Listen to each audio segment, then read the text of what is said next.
दिनेश दाइमा आज कक्षा 11 के लिए हिंदी में पाठ 8 जामुन का पेड़ पढ़ा रही हूँ, जिसके लेखक हैं कृष्णचंद्र। तो इस पाठ में केवल बहुत छोटी सी बात ही बताई गई है, लेकिन है छोटी बात पर वो बहुत बड़ा अर्थ रखती है हमारे सरकारी तंत्र के लिए।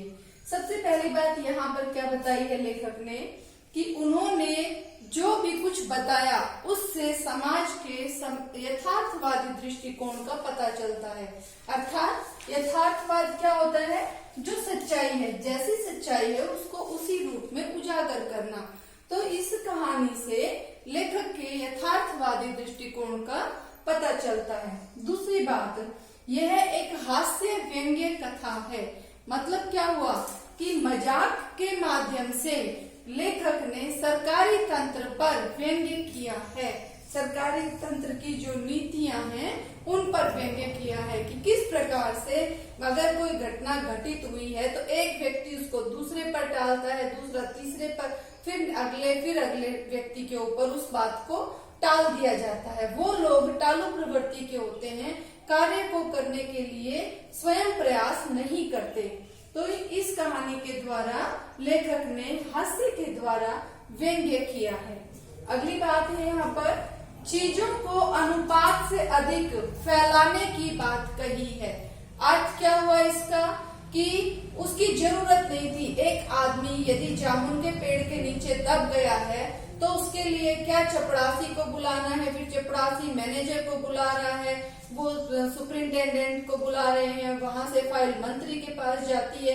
तो ये सब चरण करने की आवश्यकता क्या थी? सिर्फ वहीं पर ही कुछ लोग मिलकर उस आदमी को निकालकर उसकी जान बचा सकते थे। लेकिन चीजों को आवश्यकता से अधिक फैलाने का यहाँ पर वर्णन किया गया है। उसके बाद है, सरकारी कार्यालयों के तौर तरीकों पर व्यंग्य किया गया है। ये इसका हृदय है इस कहानी का कि सरकारी कार्यालय के तौर तरीके पर किस प्रकार से व्यंग्य किया गया है। सरकारी कार्यालय क्या कार्य करता है? एक काम दूसरे पर टाल देता है, दूसरा अगले पर टाल देता है। उस काम को वहीं पर ही नहीं किया गया, उसके लिए मंत्री से पूछा गया। एक पेड़ के लिए मंत्री से पूछा गया, मंत्री ने उस बात को दूसरे जो व्यापार विभाग है उसने कृषि विभाग को सौंप दिया, कृषि विभाग ने हॉर्टिकल्चर विभाग को सौंप दिया, उन्होंने कल्चरल डिपार्टमेंट को सौंप दिया है, कल्चरल डिपार्टमेंट ने उसको सर्जन को या चिकित्सा विभाग को सौंप दिया है। तो इस प्रकार से अपना कार्य अपने सिर से टालकर दूसरे व्यक्तियों पर डाल दिया गया है।